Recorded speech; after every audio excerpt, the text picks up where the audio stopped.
I have here the Sandisk Extreme Portable SSD. Black Friday is always a great time to buy hard drives. A lot of hard drives end up discounted for Black Friday. And on this channel, we help marketers and small businesses. And the gear that you have is very important to your success as a business. You don't want to overspend, but you don't want to run into problems because you don't have the right tools. So I got this hard drive right here for around $229 during this Black Friday season. It's a couple days as of filming this video. It's a few days before Black Friday. But a lot of companies will do price matches and things like that. So if the price does go lower, I'm good.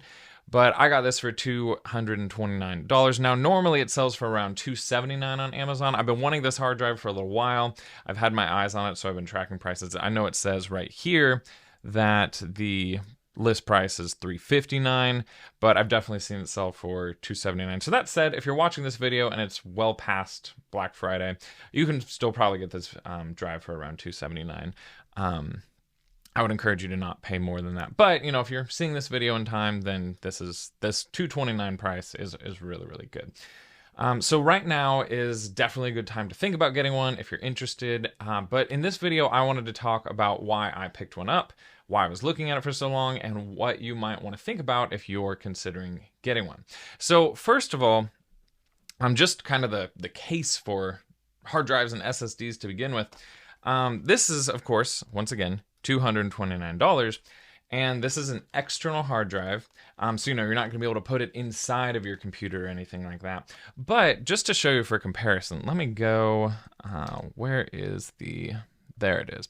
So this is just an example of configuring a Mac. If you're buying a Mac on apple.com, this is an example of the page that you would get in order to customize things like your RAM and your storage and all that kind of good stuff. So I just want to point out that this is a MacBook Air, and this one in particular starts at 256 gigabytes of storage. And to upgrade that, to double it from 256 to 512 gigabytes of storage, you would need to pay $200 right here, $200. Now, you'll notice back here, I'm paying just over $200, and I'm getting not an extra 256 gigabytes of storage. I am getting a full 4 terabytes, which is 4,000 gigabytes of storage with this drive. Now, and I'll compare this to a few other drives for you, but this isn't going to be quite as fast as the storage that's actually inside of your Mac. But it is really, really, really fast. Fast for almost anything you could ever need it for, and I'll show you some specific disk speeds in a moment. But overall, basically, this is a way for you to, instead of spending like, you know, an extra $200 to get an extra 256 gig of storage on a Mac or something like that, I tend to really, really like just going with the base model, the cheapest Mac you can get for whatever you're buying. And you, of course, can do this for other PC computers as well. But yeah, I go with the cheapest that I can get, and then you buy an external hard drive like this, an external SSD in this case. SSD stands for solid state drive. And so you get something like this, and then this will allow you to have far more storage. And there's other advantages, like you can have a couple of these different drives if you want to, and have different kinds of projects on them instead of keeping all of your different projects and all of your files all in one place on your computer. If you have a few different hard drives, then you can use one for one project and one for another, and kind of keep things a little isolated and a little bit more organized in that sense. Now, why would I specifically recommend this hard drive? If you go to Best Buy, if you go to even Walmart, Target, places like that, you're going to see all kinds of different hard drive options. So why do I like this one? Well, first of all, I want to make sure that you understand the differences real quick between an SSD and an HDD. So this is another Black Friday purchase, because there is reason to get these. But this is a 14 terabyte HDD hard drive. So basically, this one is, as you can tell, box size, way bigger. But it's also substantially slower. And this one only needs one cable to plug right into the computer. This kind of hard drive is going to need both a power cable and a USB cable to plug into the computer. So it's not nearly as portable, not nearly as just simple and plug and play. But yeah, the main thing is that it's way, way, way slower, and I'll talk about more about speeds in a bit. Now it's also cheaper, terabyte to terabyte. This whole entire hard drive, and I'll have a separate video looking at this one. But this is 14 terabytes. This one is 4 terabytes. But this one actually cost less than this one. So there's definitely pros and cons to different kinds of hard drives. For most people, for most things, I recommend these. Also, the kind of really concerning thing, this has happened to me, and this has also happened to friends. But this has like drop protection, and it's just a lot lighter and a lot more durable. If you're moving or just, messing with things on your desk or anything like that. If this falls, particularly on a hard surface, really bad things can happen to it. So that's actually probably the number one reason that I recommend this, a hard drive like this, to most people doing most things on a computer. If they need some extra storage space, getting one like this, it's safe, it's fast, it's reliable. Most people don't need that many terabytes of storage. So I love a drive like this. And again, this is the SanDisk Extreme Portable SSD. Now, to that end, let me show you a few different options when it comes to portable SSDs. So again, SSDs, very fast, a lot smaller, all that good stuff. Now, first of all, we actually have the 3 different SanDisk options. So I'm just here on Amazon, you see these different Black Friday deals.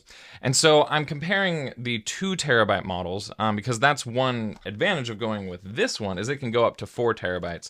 Some of the other models, this one in particular, right here, just the 2 terabyte portable SSD.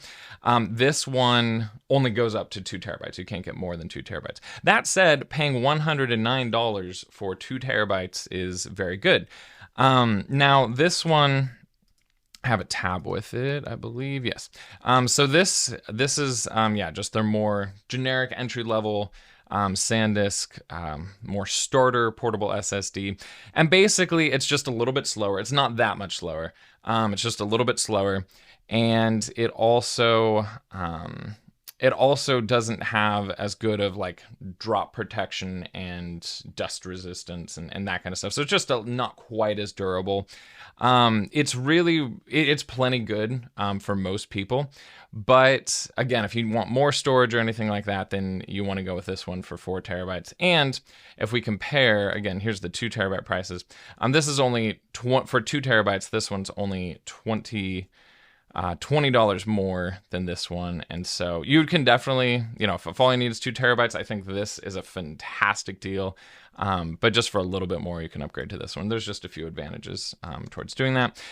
This one, I won't get into this very much, but this is their Extreme Pro Portable SSD. So this is just the Extreme Portable SSD. This one is the Extreme Pro Portable SSD. And that said, the reason I don't recommend this one is because it's so pro that most people can't actually use it. Meaning it says right here up to 2,000 megabytes per second speed, and that's just referring to the speed. But the short story there is if you, I think I have it up, do I? Yes. You'll see that in a lot of the reviews, people are talking about how, hey, it actually isn't as fast as they claim. The bottom line is this SSD is nowhere near as fast as SanDisk claims. And the reason for that is because the majority of modern computers can't actually take advantage of speeds that fast in a USB format. Getting nerdy here, doesn't really matter. The point is that even though this one says that it's extremely faster, there's no real advantage to this one. It also is slightly more robust and dust resistant, all that kind of stuff. But anyway, so if that really matters to you, you can get it. But this is a good bit more money for the same amount of storage, and you literally can't get speeds that fast on the vast majority of computers. So you should only buy this particular drive if you are someone who is has a very, very, very particular and intentional use case. Otherwise, most people should get this one right here, or maybe this one. Now, there are competitors. Samsung has the T7 Shield, and then there's also this Crucial X9 drive. I'll also have links to those in the description if you'd like to check them out. However, The main reason, I mean, these are fine. I've used hard drives from both of these brands before, and they're plenty reliable. And as you can see, they have great star ratings and all that kind of stuff. Honestly, the main reason that I choose this one over these is because they're pretty much the same price. I guess this one is $10 cheaper. And then, and this is also a Black Friday deal. And then this one is substantially more expensive, actually. But anyway, they all have the same read and write speed at 1050. But it comes down to, honestly, the fact that I like the look and feel of this one a lot better. Not only the look, but also the feel. When you hold it in your hand, it just has a nice rubberized texture to it, and it's really nice. So fundamentally, I enjoy this one more. That said, if you have any particular reason why you want to go with the Samsung T7 Shield or the Crucial X9, both of those are perfectly fine choices too. But you are here for this drive, so we should actually check it out. One thing I do want to point out very briefly before we actually unbox it is just comparing it to something like Dropbox. So, I already compared it to like internal storage on your computer, but let's compare it to something like Dropbox. And of course, there's other services like iCloud and Google Drive, things like that. But Dropbox is pretty comparable pricing wise to those things. And anyway, you can see right here with their Essentials plan, you can get 3 terabytes of storage. So 3 terabytes right here. And it'll cost you $16.58 a month billed yearly. So that $16.58 price will run you right around $200 for 1 year, and you get 3 terabytes of storage. Where with this, you pay just over $200. You get 4 terabytes of storage, so more than that 3 terabytes. And you would also, the other huge thing is, with something like Dropbox, you're limited to the download speeds of your internet and the upload speeds of your internet. And a lot of people, while their download speeds might not be terrible, a lot of people have upload speeds that's like 1/20th of the download speed. All that to say is working solely off of Dropbox can be a very slow process. Dropbox has its benefits for like collaboration. If you're, sending files to someone across the country, that can be helpful. And you might also want a life where you have a drive like this and Dropbox. But overall, for most people using Dropbox, there's just a lot of disadvantages to it versus just having an actual hard drive that you can just plug in, move files around, all that kind of good stuff. Now, of course, if this gets burned in a fire or something like that, that's very bad. So if you have ultra important files, you would want to back them up somewhere on the cloud like Dropbox or Google Drive, or you'd want to maybe get another hard drive and put it in another location with just those very precious and important files on it. But anyway, so I know a lot of people, especially in the business and marketing world, a lot of people are thinking, do I use Dropbox? Do I use things like that? So that's kind of all your options. You have internal computer storage upgrades. You have a portable SSD like this. You have big boy hard drives like this one. And then you have services like Dropbox. So for most people, for most things, I would probably recommend something like this. Okay, so let's actually unbox this. I have some scissors here. We have a little label right here. Not a label, just I don't even know what you call that. It's a clear sticker that means it hasn't been opened. But we're going to fix that right now, and we are going to open it. So, la-ta-da. There we go. Okay, so I'll go ahead and do that, and we can take it out. Okay, so here it is, our little drive, and it's just a small little guy. It's like, the way smaller, pretty much the palm of my hand, way smaller than my hand altogether. But yeah, there's a lot of storage in such a small little package. All right, so there's the actual drive. It has this little plastic wrap around the middle of it. We have some instructions. Hard drives are relatively straightforward, should be fine. And then here we have a USB-C to USB-C cable. But it also has this USB-A adapter right here So if you need to plug it into a machine that has USB-A, you can do that. But I strongly prefer companies that do this where it's like, hey, the world has moved on to USB-C. Pretty much all phones, and this hard drive will plug into a lot of modern phones too. Yeah, pretty much all modern phones and modern computers, even gaming consoles, they're all using USB-C now. And so I definitely appreciate companies that have just kind of fully embraced USB-C, but I also appreciate that they give you an adapter should you need to plug it into USB-A. But USB-A, which is just this bigger rectangle guy, it's much more of a legacy port at this point. So anyway, we can just not worry about that. So this is it. This is our hard drive.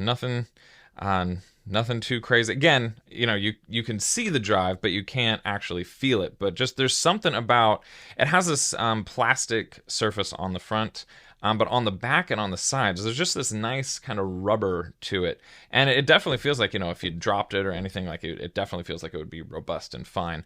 The other reason why these are so robust in general compared to something like this guy is because this actually has like literal discs that spin inside of it and move around. These kinds of drives have no meaningful moving parts that can break. So they just can hold up a whole lot better. Anyway, so we now have the drive. I guess I'll go ahead and take this little plastic ring, whatever we want to call it, off of it. And there it is. So let's actually put it into a computer and let's use it. So, of course, we can just plug one end of this USB cable in here, and then you would just plug the other end into something like this little USB-C port on the side of a computer. I'm actually going to plug this into my Mac Mini that I am using to record this video. So my Mac Mini is just right here beside me. It looks like this. And let's go ahead and let's plug it in. Okay, so we got it plugged in, and right here you just saw it come up, Extreme SSD. It has a few files here. Overall, you don't need to worry about these files. As far as an encryption thing, like that's just never something I've worried about. There's other ways to handle that kind of stuff. So I'll back them up just for now, but I want to show you guys how you would wipe this, because right now, let's go to Disk Utility. There we go. With Disk Utility, we can see the drive right over here, Extreme SSD. And actually, let me pull up this little application. So we can see Extreme SSD, and this is currently formatted as exFAT. And we don't want to keep the drive formatted as exFAT if we're using a Mac. It'd be better to use APFS, which is the way that Apple formats hard drives. And so it'll just communicate with the Mac a lot better. If people are ever having complaints like, oh, this isn't compatible with my computer, usually it's because they haven't reformatted the drive. So out of the box, this doesn't come formatted with the Apple formatting. So if you're using a Mac, you want to do that. So we'll go back here to Disk Utility. And then what we want to do is we literally just want to hit erase right here. And then we can call it we'll just call it new SSD. And we're not going to format it as exFAT. We are going to instead format it as APFS. Occasionally there's reasons to do some of these others, but for the vast majority of people, you just want to make it APFS. So we'll do that, and then we will click on erase, and it will erase this hard drive, and it will come back up with new life under the name new SSD. All right, so there we are, we're done. So let me go ahead and bring up a new Finder window. All right, and so there it is, new SSD. If you ever want to rename this, you can also just right click on it and click on rename. You can call it new SSD 2, whatever you want. So anyway, so here is our hard drive. And so just to show you that it moves really, really fast, I have this little untitled.zip file. It is about 5 gigabytes. And so let's just move that right on here. And if I click on here, you can see it moving. So yeah, oh, and then this progress bar comes up. So yeah, it literally takes a couple seconds, and then there's 5 gigabytes moved over. So obviously if you're moving like 500 gigabytes, it'll take roughly 5 times as long. But yeah, overall, very, very, very fast. If we were using something like this, it would be substantially slower than what I just showed you. So yeah, so as far as moving projects and just being able to work off of projects, it's great for any of that kind of stuff. And I do want to point out, I just said moving projects or working on projects, you can do either one. So you can move projects between your computer storage and this, so you can use it as backups or anything like that, and you can move files very quickly. But you can also, when you're using software like Final Cut Pro or Logic Pro or kind of anything in the video or audio world, or all kinds of other things with like graphic design or 3D modeling and things like that, you're actually working like the computer is referencing files very, very quickly in order to make those programs render in real time, and like so that way you can process information and click play, and it you know, whatever you're doing to the project, like it can give you a preview of that in real time. The important thing is it's working off of projects, like it's working off of files for your project rather. So in either case, you can, you know, do a Final Cut project and keep it on this hard drive because it's fast enough. You can keep it on this hard drive. You would not want to do that on something like this. You wouldn't want to work off of this hard drive. It's very, very slow for those kinds of purposes. But you absolutely can work directly off of it. So I can, again, have a Final Cut library right here or a Logic Pro project and not even have it on my computer at all, and being able to work right off of it. So I want to show you, now that we've done this, let me go ahead and just minimize these guys. All right, I want to show you the actual speeds. So we have new SSD right here. And so if I click on play, first of all, I need to grant permission for it to be able to look at the drive. So we'll grant access right there. Okay. And so then I'll click play. Oh, I think it's because I renamed it. Let me fix that real quick. Let's unrename it. Okay, there we go. So now let's hit that again. Grant permissions, grant access. And then, okay, there we go. So now it's literally testing the drive, and so you can see in real time what its read and its write is. Now this is rated again at 1050, so 1050 megabytes per second download and or more so not download and upload, but read and write. So how fast can it put information onto the hard drive, and how fast can it get information off of the hard drive? And so you can see in actual real-time tests, it's getting a little bit slower than that. Still a little bit faster than that other drive that I showed you is rated for, but not much faster. And so again, that is this drive right here. You know, this is rated for up to 800, and typically you're not going to get quite the full rating of the full speeds of what they're rated for. But yeah, if you go with this drive, you're not going to be that much slower. As you can see here, we're hitting a 871 read here. There's another very, very common tool that people use to test this kind of stuff, which is the Blackmagic disk test. So let's go ahead and choose our drive. I need to select a target drive right here.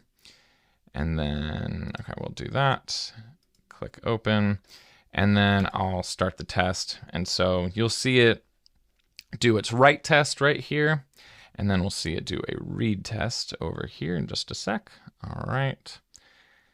So we're getting slightly faster results with this tool, at least on the read speeds. But yeah, it's pretty consistent though with this other tool. This is called Magic Disk Benchmark. Both are free to download from the Mac App Store if you ever want to test your own hard drives. So you'll notice here's the thing, okay? Again, you can always transfer files a little faster than others and all that kind of stuff, than other hard drives. So, you know, you can get hard drives that can go a little bit faster. But for most purposes, unless you are an extraordinarily high-end professional, this hard drive is going to work for just about anything you can want. So it has green check marks here for pretty much any kind of project, with the exception of running 8K footage, 8K. For a lot of people still aren't doing 4K. But most people, like a very, very, very tiny percent of the population has an 8K monitor or an 8K TV. So pretty much no one can actually take advantage of 8K right now. But some people like to work in 8K. But if you work at 8K 60, you can work in 8K 24 just fine. If you don't know what these mean, that's fine. It doesn't really matter. The point is, you need a very, very extreme case of working in 8K 60 or 12K 60 in order for you to actually run into issues. And that's assuming you're doing ProRes 422, which is a really, really high standard that most people... I would, like anyone doing YouTube or anything like that, like I wouldn't encourage you to mess with that kind of stuff in the vast majority of cases. So the point there is this hard drive. I don't have, it's now below plugged into the Mac Mini, but the box. This hard drive is basically as fast as you could ever want for anything professional. So, and when I say professional, again, I mean like you can do 4K, you can do 8K at 24, and these are video formats, but this would also apply to like pretty much any high-end audio project or any high-end graphic design project. You'd be able to work perfectly fine with this kind of hard drive. So I don't want you to overspend, but I don't want you to underspend either. And I understand that, $200, that's real money. But if you're going to use a lot of files on your computer, and if you're going to do all kinds of different projects, then you definitely want to make sure that you have a place to put them and work off of and all that good stuff. So there you have it. If you want to pick up one of these hard drives for Black Friday, I will have a link down below in the description, like I said. But I'm also going to be making videos checking out this hard drive right here. And I also picked up this for Black Friday, which was just $15. And so this is a USB-C flash drive. And so I'll have a video checking that out as well. So if you're interested in that, make sure that you subscribe. But of course, we are teaching all kinds of other great marketing and business and tech and all sorts of wonderful stuff for anyone who wants to not just make great things, but actually build an audience for that kind of stuff. And so that's what this channel is all about. So we have plenty more videos on this channel than just hard drive reviews. So again, if you want to see any of that kind of stuff, make sure you subscribe if you haven't done so. Now, quick question. Do you have any hard drives that you really like and recommend? Is there something else that you think people should consider? Would definitely love to see any recommendations that you have down in the comments. And if you are the creative or business type who enjoys working on projects that would require 4 terabytes of hard drive space, then you would probably be really good at marketing, which again is what this channel is all about. And I have a free marketing crash course to show you the ropes. You can go to marketingfornormalpeople.com to get it, or you can scan right here. All right, catch you later.